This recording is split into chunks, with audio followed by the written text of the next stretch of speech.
tonight, every one of you is going to have a secret lover and an arch nemesis and, a burning controversy, and you will belong to a small but passionate group of people in a literary movement where you all only use the third person plural and the future tense, and you will call yourselves the Third Futurians. And it's going to be awesome. You're going to write sentences like, they will know when they will know, and stuff. It's going to be great. We're going to start right now. We're going to make it happen.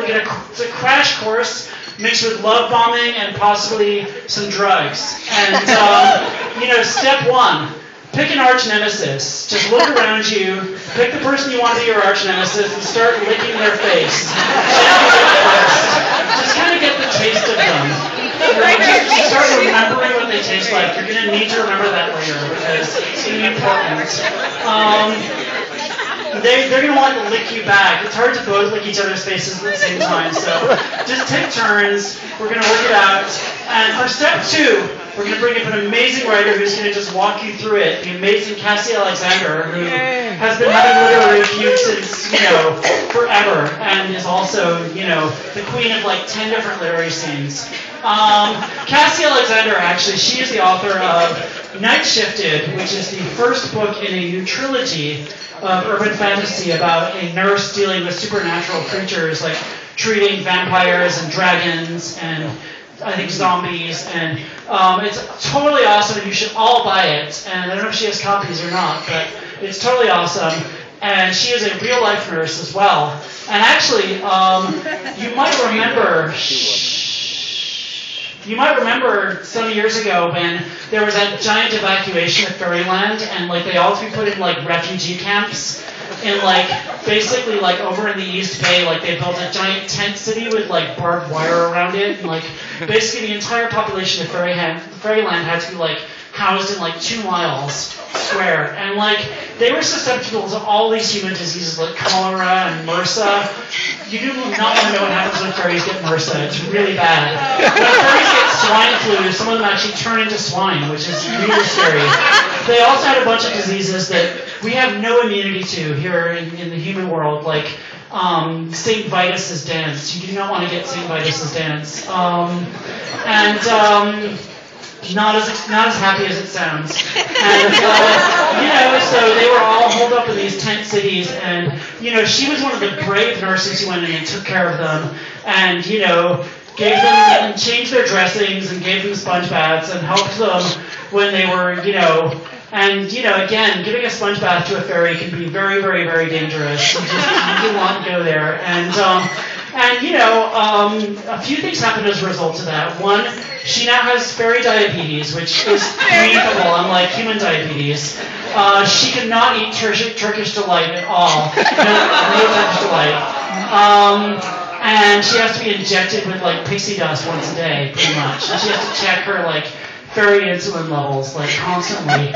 Also, every time she saved the life of a fairy, which happened a lot, they had to either make her a duchess or marry her or both. So she's married to 1,000 fairies now. And the drama, you just would not believe the drama. They had a house, they finally got out of their tent city, and they have a house with an infinite number of rooms and no mirrors where they all live with her together, and they take turns being her husband, wife, or possibly ambiguous fairy consort type thing.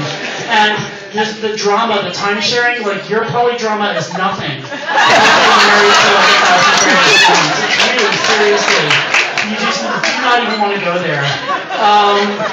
So please welcome our hero, the savior of Fairyland, Cassie Alexander.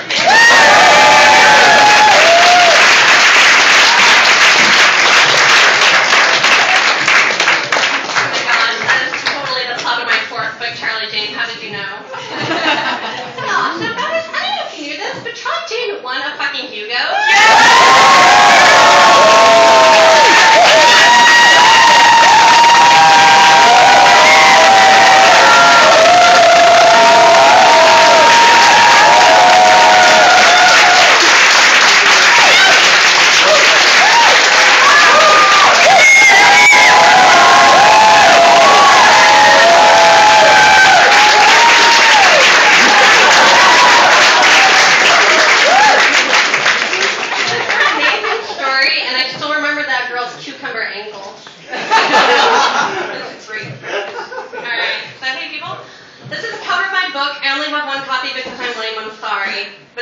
it looks like. Alright. I'm reading an excerpt from my book, Night Shifted, which came out May this past year, and its sequel, Moon Shifted, is coming out this November. My protagonist is Edie Spence, a nurse who works the night shift on a secret medical floor for supernatural creatures, of which the world at large and the rest of the hospital are unaware. In this scene, she's taking an extra shift on pediatric ICU and has 2 patients plus a helpful ghost trapped inside a CD player. She's just heard a fire alarm overhead, and coincidentally, her home floor called to tell her that a dragon has gotten loose. A were-dragon with syphilitic insanity.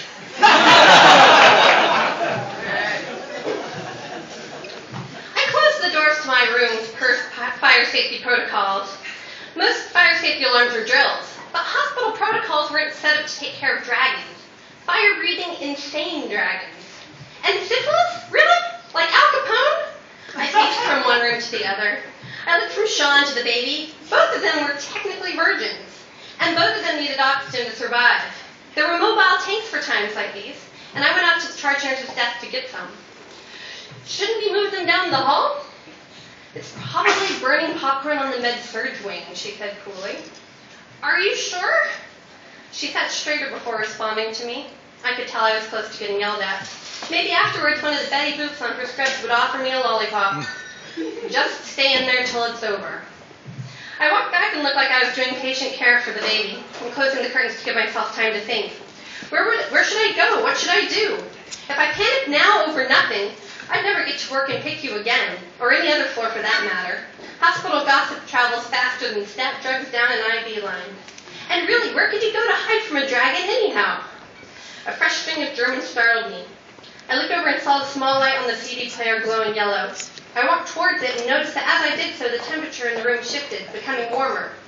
The closer I got to Sean, downright hot. And the scent of burning plastic began to permeate the room. If the dragon were stopped in the stairwell, we'd be fine. If it wasn't, though, I ran to both sides of the room and hauled the curtains closed. Everything all right in there? My charge nurse yelled through the door. I barely heard her. Fine, I shouted back. Just have to bathe him is all. How close is the dragon? I poured water into a plastic tub and splashed it onto the floor.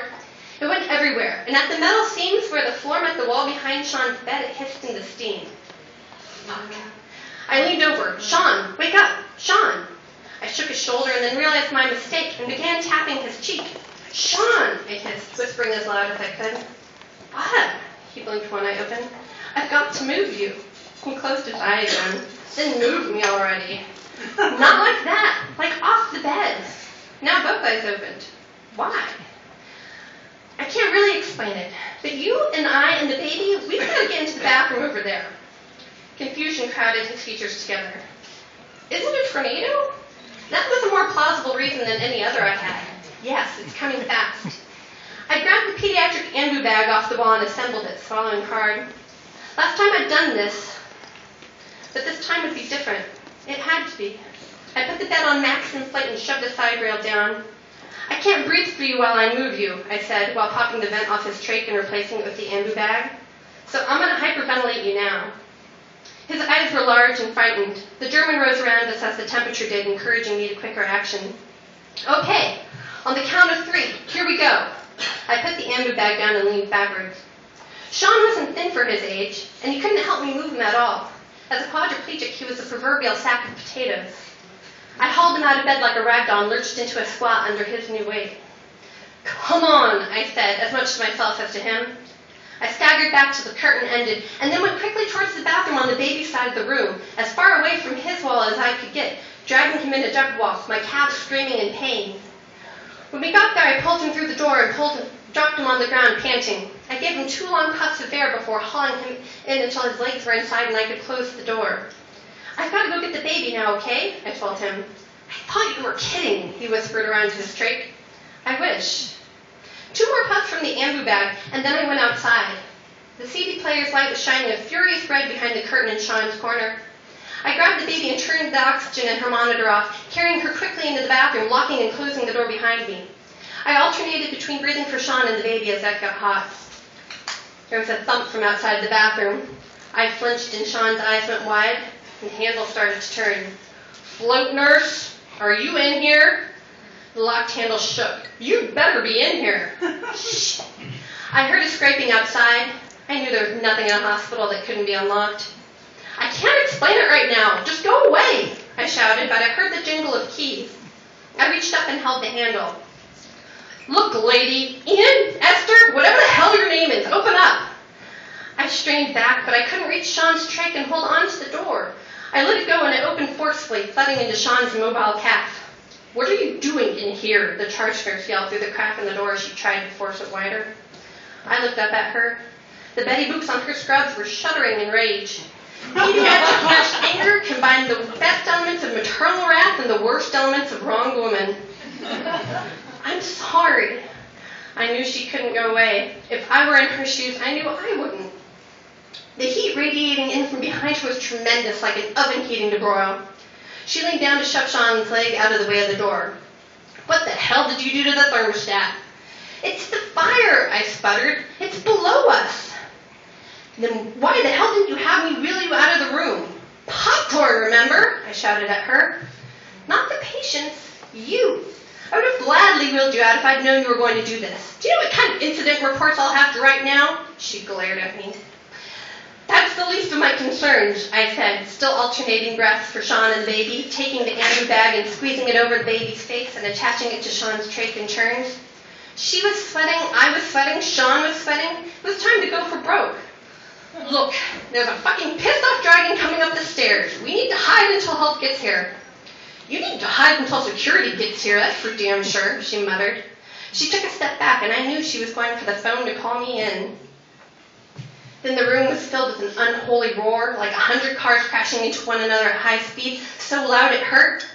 Her jaw dropped open, and I knew she'd felt it too. I reached down and yanked Sean's legs up. Get in here. She did so without question, without turning around, closed the door and flipped the lock. The lights in the bathroom flickered and went out. We sat there in the dark with only the sound of the amber bag exhaling sweet air into Sean's trach, which I held with one hand, and then at the baby, who I trusted to remain in the general vicinity. I prayed that this last door would buy my friends enough time.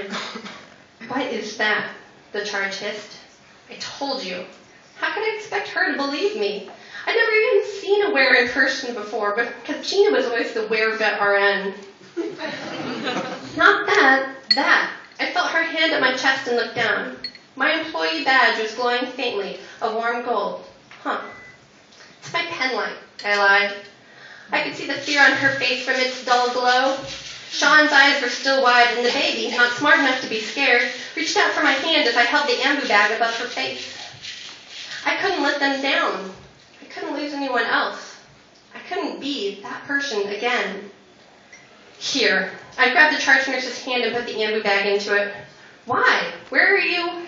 Just stay here. The baby cooed. I stroked its soft hair with my free hand. Just keep everyone quiet. I stood and tapped the door's handle to see if it was hot. It was, but not so much that I couldn't grab it.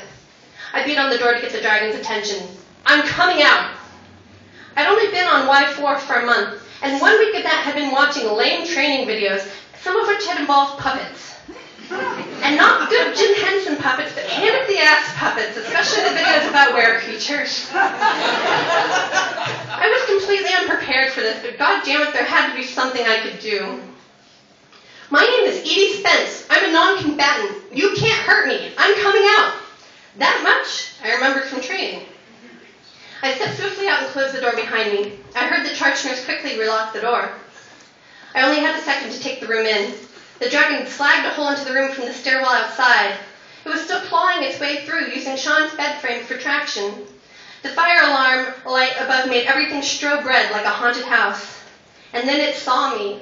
Its sleek green head lunged out, whip fast, teeth clashing in midair. I screamed and jumped backwards, my back slamming against the bathroom door. I'm a non-combatant, I shouted as I made myself small. I tried holding my badge up again. You're not allowed to hurt me. The dragon hadn't gotten the memo. Maybe there weren't non-combatants in Europe. It began scrabbling faster now, writhing its muscular body to snake inside. It leveraged itself up by half a foot, scales scraping on the broken wall. I could see its round belly now where an emberous glow was taking hold. It stretched its head out again, snapping at me, and then went for the bathroom's door. Over here, you stupid thing. I reached up against the back wall and hooked a suction canister and threw it at the beast. It hit the dragon's side. The suction pump was next. Made of solid metal, it was bound to get its attention. "Over here!" I shouted again, and threw the pump at it with all my might. The dragon's head looped away, and the pump thumped down into the shredded mattress. The dragon stretched forward like a cat, and with one final lunge pulled itself free. It sat on its haunches on Sean's demolished bed, shrieking its triumph. I fell to my knees under the onslaught of its roar. Lion, Velociraptor, Godzilla, all rolled into one. Its tail lashed in violent sweeps, knocking down spare IV poles, tearing curtains, and it sent Sean's CD player skittering across the floor. At long last, the fire sprinklers went on, pouring down rust-laden water. I sputtered and edged back towards the bathroom. "You have got to stop this now." The dragon paused and sat back on its haunches. I waited, and it waited. Maybe I was getting through. I took a step forward, repeating myself. "I'm Edie Spence. I'm an official non-combatant. You're not allowed to hurt me. You need to stop." The dragon bowed its mighty head, and my heart raced. Was this a victory? The light that I could see so clearly in its belly was moving higher now, like rising mercury on a summer day. It pulled its head down to rest on its own chest, and I saw the light inside its stomach rise up into its neck. I should have recognized the expression. Lord knows I'd seen enough patients puke. Fuck. I cast my glowing badge up in front of my face, fully expecting my illuminated employee number to be the last thing I'd ever see.